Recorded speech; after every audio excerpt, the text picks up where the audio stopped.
Hello friends, this is Abhas. Welcome back to our channel Unit Square. In last video, we have seen some basics of linked list and we have seen how we can create the linked list by adding the element at the last place. In this video, we will see how we can insert a node after a specific node or before a specific node. So let's start. Now let's see our first program. We have to insert a node with data y after a node with data x in a singly linked list. So we have given a linked list which contain 10, 20, 30, 40 and 50. Suppose if the next pointer is null, then it is the end of the linked list. So suppose we have given the x value as 30. Suppose x value is 30 and we have to insert a node with y. Suppose y is 35. Then we need to insert the node after the 30 and before 40. So with the data 35. So now let's see how we can do this. So to insert a node, first we need to create a node with data y. So first we will create the node with data y. So data y is 35 and the next pointer will be null. Suppose the address is 3500. Now we need to change some links. So first we need to find the place of x because we need to insert this value after the x. So in our case we are assuming x is 30. So first we will traverse to 30. Now suppose we are here.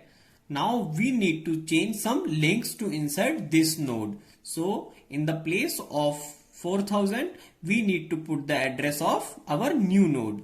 So 4000 should be replaced with 3500 and this null should be replaced with this new address. Now it will look like this. And this link will be break. Now how we can do this by the program? Now let's see. Now let's see the pseudocode. Here in the input we are taking head x and y because we need to insert the element after x and that element should be y. So we will create one temporary node with the data value y. After that we will create one more temporary node with start and we will assign the head value to start because we cannot move the head pointer as we have discussed this in previous videos already. After that we will check whether our linked list is empty or not. So if start equal to null, it means linked list is empty. So in this case we will simply print the linked list is empty and we will return the head. Suppose this condition is false, it means our linked list has one or more element. So we will come in the else part. In else part, we will check the data part with start.data not equal to x and start.next not equal to null. We have added two conditions because there can be two scenarios. One, that our data can be present in the linked list or our data is not present in the linked list. So we have to add both these conditions. So we will iterate our linked list in this while loop.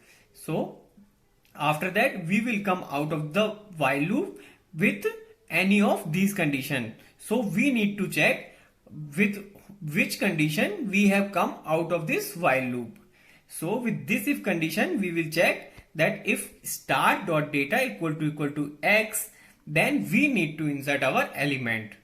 So we will do start.next equal to temp.next. So in the temp.next field we will store start.next.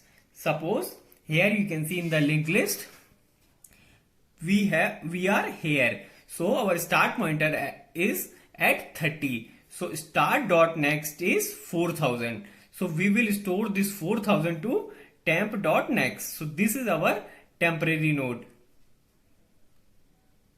So we will store in the temp.next field. So here in place of null we will store 4000.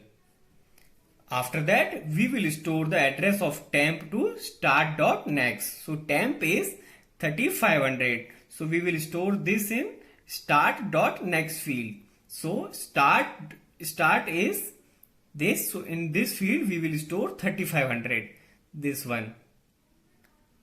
Now we will return head. Suppose this if condition is not satisfied. It means we have come out of this while loop because of this condition. It means our X is not present in the linked list. So we will simply print that X is not present. Now let's see the time complexity of this program. In the worst case, we need to traverse the whole linked list. Suppose our element is present at the last position or our required element is not present in the linked list. In both of the cases, we need to traverse the whole linked list. So the time complexity will be T of n equal to order of n in the worst case. Now let's see the running code in the Java. So here I have already created one linked list with the element 10, 20, 30, 40 and 50. After that I am printing all the linked list element one by one with this while loop. After that we have initialized one x and y. So we need to insert 35 after 30. So I have written the method insert y after x. So we will call this method. So here you can see I have written this method. So in this method, first we are creating the temporary node which we have already discussed. After that we are checking the null condition. After that we are iterating the linked list with the while loop. And after that we will check the data part. And we will do some operations that we have already discussed. And we will simply return the head. Now let's run this code. So here you can see previously the linked list was 10, 20, 30, 40 and 50. Now the updated linked list is 10, 20, 30 and 35, 40 and 50. So we have successfully inserted 35 after 30. Now we will test our code with different input. Here I have taken x value as 60. So 60 is not present in the linked list. So now let's try to run this code. So here you can see this that the initial linked list was 10, 20, 30, 40 and 50. So 60 is not present in the linked list. So we have simply printed that node with data 60 is not present in the linked list and updated linked list is same as the previous linked list.